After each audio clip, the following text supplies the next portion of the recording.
A dangerous new flashpoint has erupted between Iran and the United States, with Tehran issuing a terrifying warning of dire consequences after President Donald Trump claimed a major victory regarding the strategic Strait of Hormuz. In a post on his Truth Social platform earlier this week, Trump declared, quote, "Iran has agreed to never close the Strait of Hormuz again. It will no longer be used as a weapon against the world." Unquote. The claim was presented as a definitive diplomatic breakthrough. But Iran was having none of it. Saeed Mohammad Mehdi Tabatabai, a spokesperson for the Iranian president, unleashed a scathing rebuttal, dismissing Trump's announcement as nothing more than baseless enemy propaganda. In a post on social media, Tabatabai stated that the conditional and limited reopening of a portion of the Strait of Hormuz was, quote, "solely an Iranian initiative, one that creates responsibility and serves to test the firm commitments of the opposing side." Then came the warning that has set alarm bells ringing across global capitals. If they renege on their promises, they will face dire consequences. That is an explicit threat, and it signals that whatever progress may have been made remains fragile and deeply contested. The timing of the Strait of Hormuz reopening is far from coincidental. Inside Iran, the move was directly linked to the ceasefire in Lebanon, a pivotal development in the broader Middle East conflict.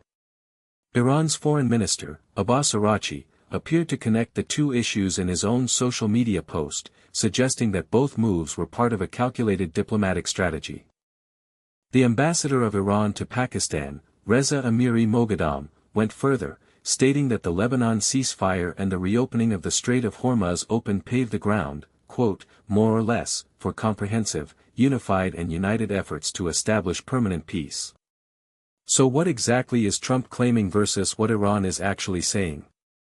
According to reporting from Reuters, a senior Iranian official told the news agency that keeping the Strait of Hormuz open is conditional on adherence to the Iran-United States agreement. The official was clear that significant differences between the two nations remain, particularly on nuclear issues, and that serious talks are required.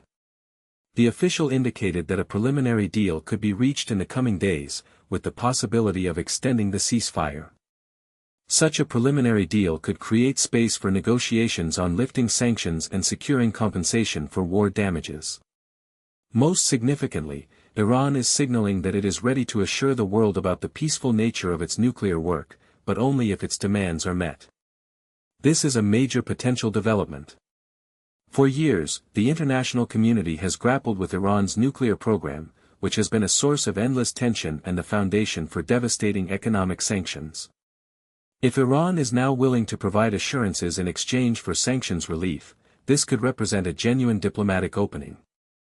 But President Trump sees it differently. In another Truth Social post, he pushed back strongly, writing, quote, "Again.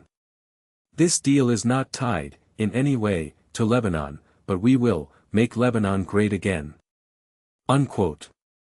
The president also used the moment to launch an unexpected broadside against NATO, one of America's oldest alliances. In yet another social media post, Trump claimed he received a call from NATO asking if the United States would need some help with the Hormuz situation. His response? Quote, "I told them to stay away, unless they just want to load up their ships with oil. They were useless when needed, a paper tiger." Unquote. This is a remarkable attack on a military alliance that has defined Western security policy for decades. Now the question becomes what happens next. The Strait of Hormuz is one of the world's most critical choke points for global oil supplies. Approximately 20% of all oil traded worldwide passes through this narrow waterway. Any threat to close it, even temporarily, sends shockwaves through the entire global economy. Iran's warning of dire consequences cannot be dismissed. The Islamic Republic has demonstrated in the past that it is willing to take dramatic military action when it feels its sovereignty or pride is at stake. The rhetoric from Tehran is escalate, not de-escalate. At the same time, there is a real possibility here of a diplomatic breakthrough. If a preliminary deal can be reached, it might open the door to broader negotiations on Iran's nuclear program, potentially ending one of the most dangerous conflicts in modern Middle Eastern history. But for now, the situation remains volatile. Both sides are talking past each other, each claiming victory, each warning of consequences. The Strait of Hormuz may be open for now, but the underlying tensions that make it a perpetual flashpoint have not been resolved. The world will be watching closely.